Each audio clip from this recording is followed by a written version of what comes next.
Chers amis, bonjour et bienvenue à notre quotidien rendez-vous de partage, de méditation du jour.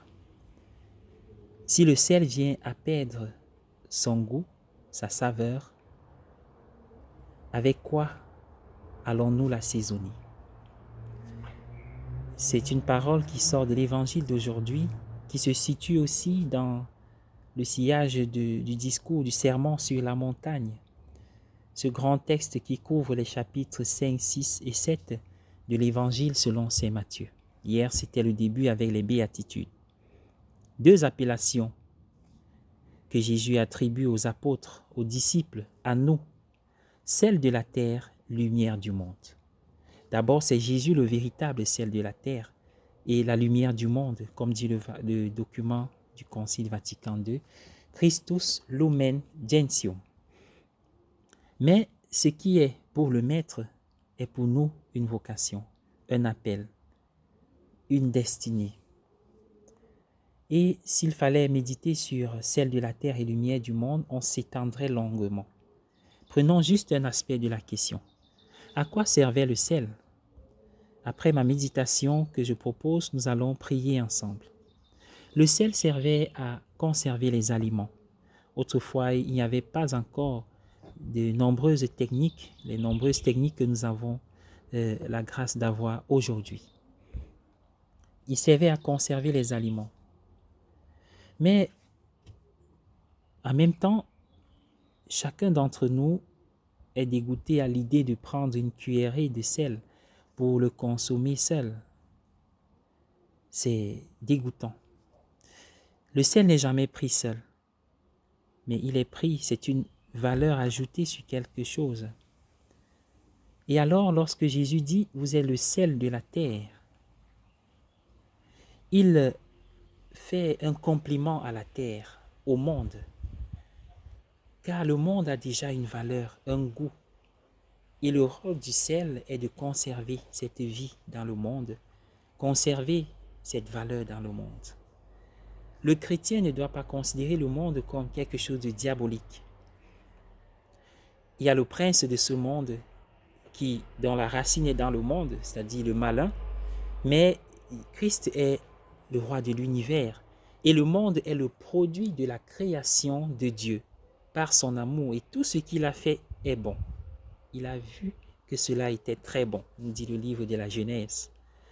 Le rôle du chrétien que nous sommes, c'est donc de savoir que même si le monde est habité par certaines forces obscures ou certaines valeurs, idéologies qui ne sont pas à encourager, le monde reste un produit de la main de Dieu, du cœur de Dieu.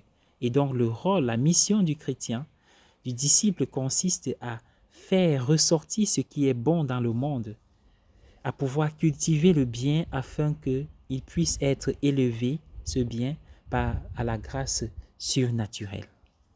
Voilà notre mission à tous et à chacun. Et chacun doit y contribuer là où il est. Les laïcs ont la grâce d'être dans le monde et de pouvoir le toucher du doigt pour pouvoir le parsemer, le semer, l'assaisonner. On s'oppose le sel et donc dans la mesure, dans le respect, dans la dignité. Je vous invite à prier.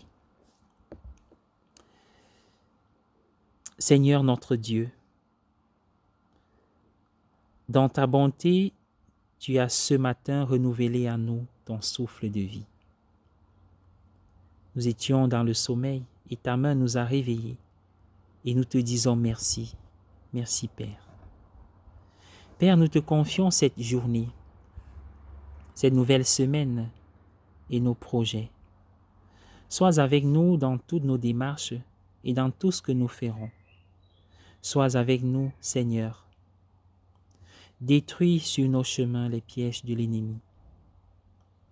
Donne-nous la force de résister aux tentations et de vaincre les obstacles qui nous attendent. Mets en nous l'amour du travail bien fait. Que toutes nos pensées, nos paroles et nos actions soient le reflet de ton amour. Seigneur, pardonne-nous nos offenses, donne-nous la force de pardonner aussi aujourd'hui. à ceux qui nous font du mal, en particulier ceux qui s'illustrent comme nos ennemis. Assiste-nous dans les épreuves de cette vie et donne-nous la force malgré les difficultés, malgré les insultes et le mépris dont nous faisons parfois face. Donne-nous la force de faire ta volonté en tout temps et en tout lieu. Afin de pouvoir répondre à ton appel au soir de nos jours, accorde-nous, Seigneur, aujourd'hui la grâce de l'humilité, de la disponibilité pour être celle de la terre et lumière du monde. Amen.